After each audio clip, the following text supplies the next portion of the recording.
harder to write memoir or fiction? I think they're both hard. I think what's hard about memoir and nonfiction is the duty to find constraints in the work. You have to find, for me, I have to find borders in the work in order to move about. If I simply were writing the story of my father, it would be so expansive, it would be greater than me. And so what this book does is looks through my development as a young musician as a way to think about how that work, how the delight of being immersed in music saved my life against a force.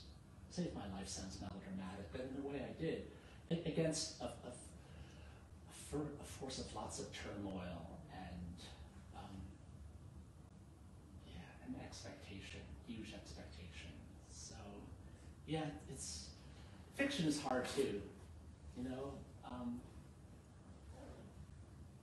It's all hard, but it's a good hard. I mean, it can be frustrating, but in so many ways, it's about being present in a way that I don't think I'm ever present. You know, it calls, the writer is called to summon all of his attention into the work, all of his senses, and that alertness feels, for lack of a better word, it feels holy to me. It feels spiritual, and when I'm not developing that rudder, I feel a little bit at sea. I feel like I go through life just kind of following orders. So it's just very central to self-making for me. I always knew from early on that I needed to make things. I think that too saved my life, not just writing, but music, drawing little cities, all of that. Your writing is so emotional that do you find release in the writing, or are you drained when you write intense pieces? That's a good question. I guess I can be drained, but there's like a relief to give shape to feeling, isn't it? It doesn't mean that feeling goes away, but in that writing, I might have already said this in class, I mean, as soon as it goes down on the page, I might be writing about myself, but as soon as it's concretized, that's another character. That guy's not so much me anymore. I'm expecting you to bring your own experience to those narratives. So at a certain point, I'm expecting it to be an act of co-creation. And, you know, honestly, it's like less about me. I'm relieved at the point when it doesn't feel like it's about me, and I'm thinking about, oh, what's the reader going to make of this? That's the relief, I think. I mean, honestly, as I say that, I do feel like certain projects I've written have helped me get a certain perspective on some turbulent psychological or emotional things.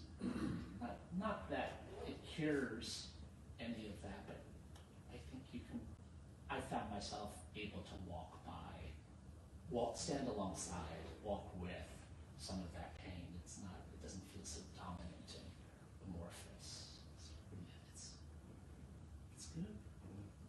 I mean, it's exhausting and completely crazy, and everything in the culture is against anyone spending time away from, buying and selling.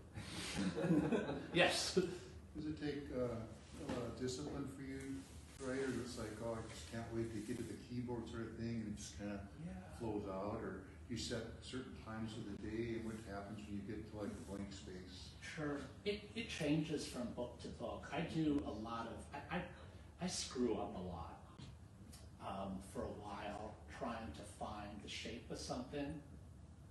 I'm more likely lately to write a few sentences down and then just walk around for a while and try to think something through.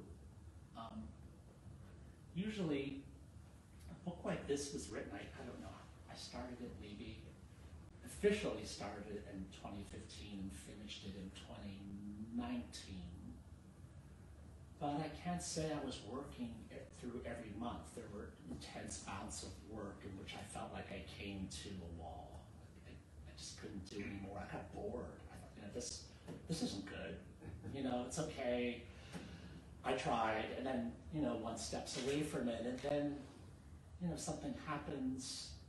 You think you might be interested in it again, and all of a sudden after I step away from something, it's less my work, if that makes sense. It's already some dude in the past. And then I can fiddle with it. I can be ruthless.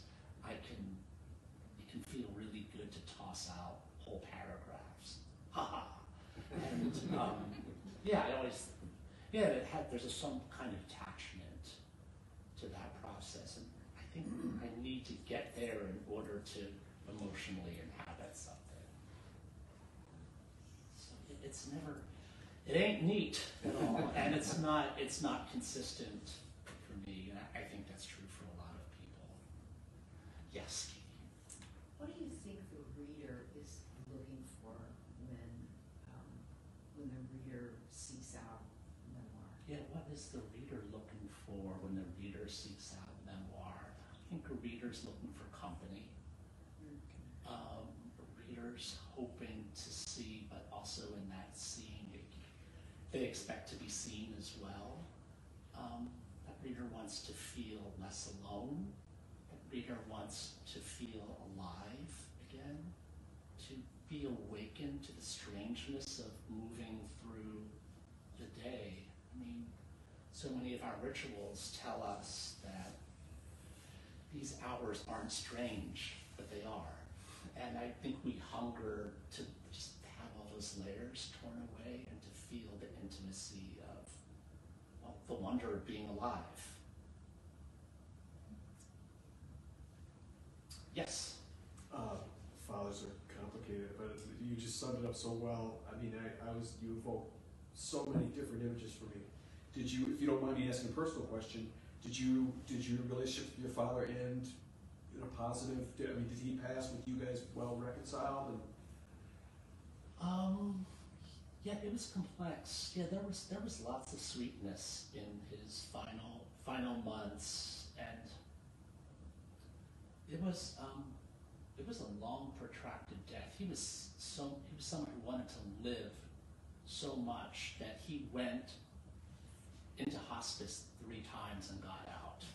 We always joked that he graduated from hospice. I remember, going to his supermarket in Florida and saying, like, look at, you're going to the store and buying bananas. And he was so proud that he seemed like a hero about all that. But obviously the body gives in. But I do remember him telling me, it was just me and him when my brothers went around, like, I love you so much. That's not in the book, but I don't know why those things are harder to remember than the harder parts. I read this and I think, oh God, That opening I'm going to hell. really good. Oh, thanks. Yes. When you're writing personal stories, do you need to turn off those voices of the people in your life and say, I can't worry about what other people are going to think, who know me well, and just go with it? Or are there some things you just don't touch because you're concerned about that? Yeah, that's a good question. It's complicated, and I think it depends on your relationship with the person. You're talking about the people whom I might be writing about. Yeah, I mean, there's some stuff that I think, some stuff can be too private, and I think it's a matter of moving through all of that in a hyper-vigilant way and thinking about respect, thinking about that person's dignity, but not so much so that you're not showing that person is fallible. In those situations, I've always tried to make sure that I've been open enough about my own participation in we all know conflict is never a one-way street. One person might have more power than the other, but it's still co-created. So it's very tricky, and it's very hard to anticipate. I've shown my work to the people who appeared in the work before it's been published, and I've usually accompanied those manuscripts with a long letter telling those people, hey, this might hurt, but I hope my love for you is evident in this work, and I hope that however you feel about this, I've been so lucky to have you in my life, all of that stuff. And it usually, in my father's case, after my first novel, we became much closer after having had that experience of exchange. So, it's weird though, like, people are often hurt when you don't write about them. This is something I've never heard discussed. This is like the under obvious question. People can be so wounded if you don't find a place for them in your life. In my second book, I wrote about my Aunt Catherine, who I did find a place for.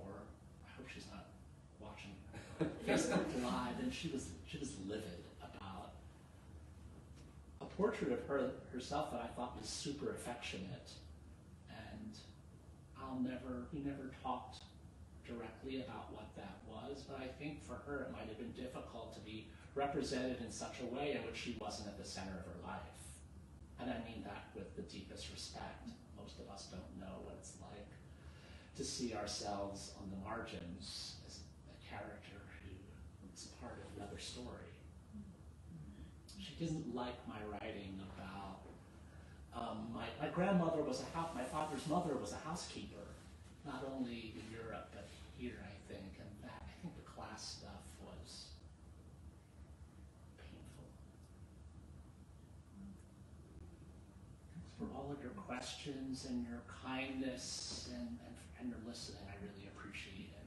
Thanks for being out in the snow. I was almost going to stop. That was super wild at one point. That was hardcore snow. That would close the East Coast down. Thank you all again.